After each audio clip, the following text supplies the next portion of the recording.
Well, I can honestly say that my life has been a real bumpy road. It has not been neat and tidy, and I have had some hiccups and upchucks and moments when I was high up, and sometimes literally, and moments when I was down and never understood what the heck was going on. But I knew from a very early age that I had a contact with God, but I just could not understand.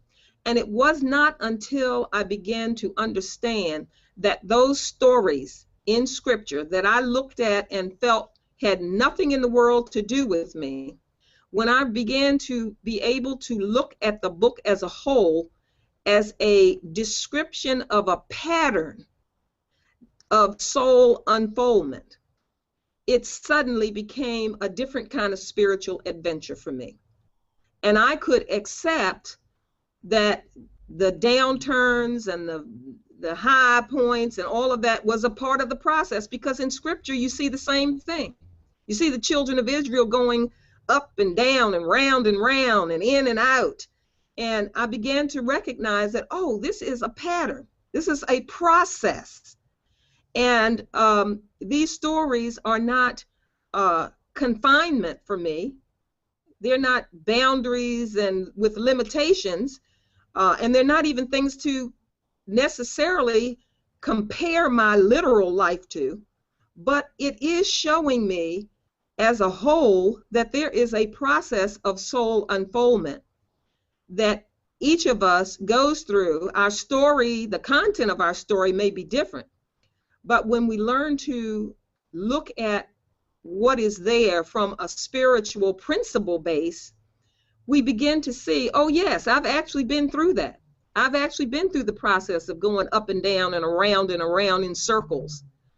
And to know that in the end, by the time we get to the New Testament, we can recognize that there is grace. We can recognize that even though we're going to do the up and down and round, and we may find ourselves in any one of these loops on any given day or any circumstance that we encounter, I began to recognize that, okay, I am in a process and it will have a good and very good outcome.